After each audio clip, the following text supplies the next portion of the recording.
Release ചെയ്ത ഛോട്ടാ മുംബൈ എന്ന മോഹൻലാൽ ചിത്രം തിയേറ്ററിൽ പോയി കണ്ടത് ഒരു പുതിയ അനുഭവമായി. 2007 റിലീസായ ഛോട്ടാ മുംബൈ 100ഓളം തിയേറ്ററുകളിലാണ് റിലീസ് ചെയ്തത്. തുടരും എന്ന മോഹൻലാൽ ചിത്രത്തിന്റെ ഹാങ് ഓവർ തീരും മുമ്പേ റിലീസ് ചെയ്ത ഛോട്ടാ മുംബൈക്ക് വൻ വരവേൽപ്പാണ് പ്രേക്ഷകർ നൽകിയത്. ലേറ്റ് നൈറ്റ് ഷോകൾ പോലും ഹൗസ്ഫുള്ളായി ആണ് ഈ ദിവസങ്ങളിൽ ചിത്രം തിയേറ്ററുകളിൽ ഓടുന്നത്. അടുത്ത കാലത്ത് റിലീസ് ചെയ്ത ചിത്രങ്ങൾ എല്ലാം കടത്തിവെട്ടി അനൂർ റഷീദ് സംവിധാനം ചെയ്ത ഛോട്ടാ മുംബൈ റിലീസ് കാരണം അതോടൊപ്പം റിലീസായ ചില മലയാള ചിത്രങ്ങൾ തീരെ ശ്രദ്ധിക്കപ്പെടാതെ പോയി.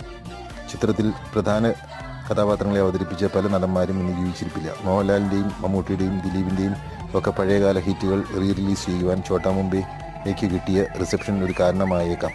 ചിത്രത്തിലെ ചെട്ടിക്കുളങ്ങര ഭരണിനാളിൽ എന്ന പാട്ടും മോഹൻലാലിൻ്റെ ഡാൻസിനുമൊപ്പം തിയേറ്ററിൽ ഒരു നല്ല വിഭാഗം എഴുന്നേറ്റ് ഡാൻസ് ചെയ്തത് ഒരു പുതിയ അനുഭവമാണ്. അതുപോലെ ഓരോ ഡയലോഗും അധികം പ്രേക്ഷകർക്കും കാണാപ്പാടമാണ് എന്നതും അത്ഭുതപ്പെടുത്തിയ കാര്യമാണ്.